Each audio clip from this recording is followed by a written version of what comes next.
out there, YouTube? What's up out there, everybody? This is SEL 0320. This is Joe Johnson 030. Representing JBS. We are back for our review of the season finale of Daredevil Season 2.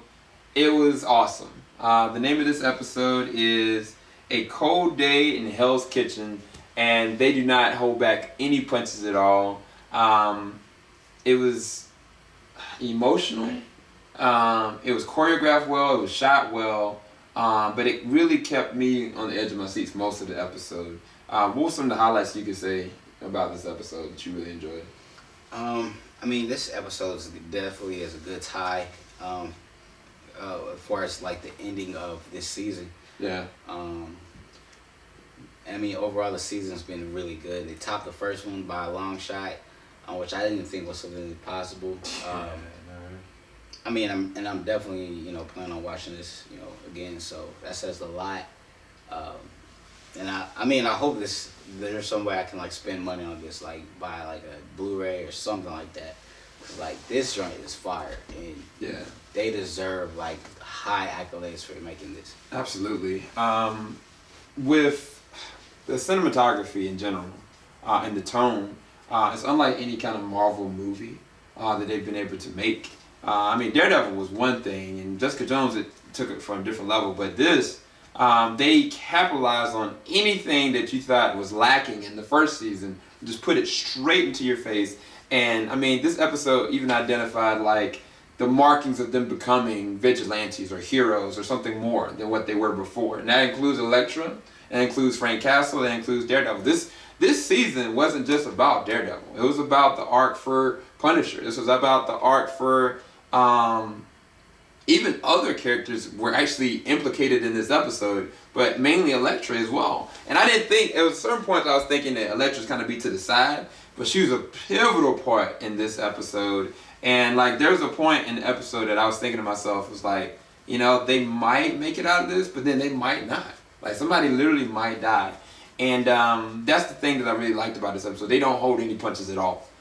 Even towards the very end, there's some interesting reveals, some very big shockers, and some interesting twists. And anything that you were trying to understand about the hand really gets explained. Even from the last episode when we found out that supposedly Elektra is tied to the hand and what they want. And all I can say is I think that this is a great episode. You got anything else you want to talk about before we give our final thoughts and ratings? Definitely watch it if you haven't already. But I mean, most people have at this point. But yeah, if you haven't, check it out. Really check it. Check out the entire season. Yeah. If you haven't watched the first season, watch that first, and then watch the second season. You won't be disappointed. Yeah, absolutely. We're gonna be tonight trying to put all the different videos of these reviews in a playlist. And also even season 1 and season 2, season 1 of Jessica Jones. And that way y'all can be able to check out all that. Try to put that in the description bar below. We did a live reaction to the whole episode of the season finale, so y'all can go check that out in the description bar below as well. Leave a like if you've enjoyed like our reviews for 2 double episodes each time. It's a lot of work, to be quite honest with you. It takes a lot of devotion. And we've had a lot of things going in the forefront between like Batman vs Superman, Walking Dead, and then even stuff to come that we weren't able to consistently get to as fast as we normally do. But we tried to do the best we could. But definitely let us know feedback-wise if y'all been enjoying these reviews. I definitely really enjoyed the season finale.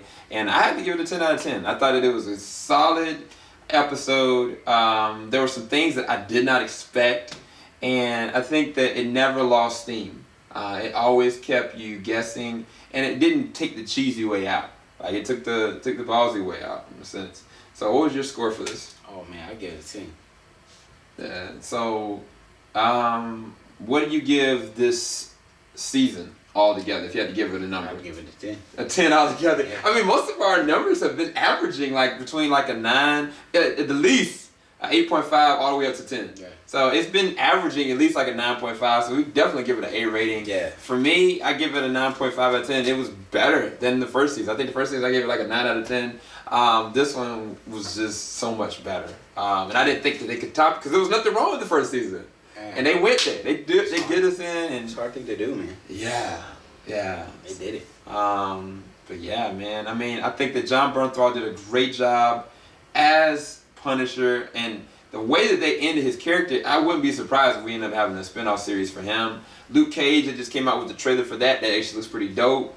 And then just Charlie Cox as Daredevil, man. He nails it, man. I mean, even Foggy, Karen, Elektra, they have some really pivotal scenes. Stick. And we remember, like, Stick was a fan favorite from last season. He only showed up, like, what, one episode?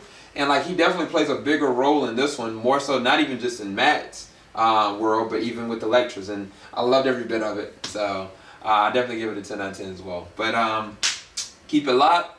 JBS, we ain't going to stop. We'll talk to y'all pretty soon. I'm going to try to drop Zootopia review. And then around Thursday at nighttime, we're going to try to also release out our spoiler-filled review for Batman vs. Superman. Thanks, everybody. Love y'all. Peace.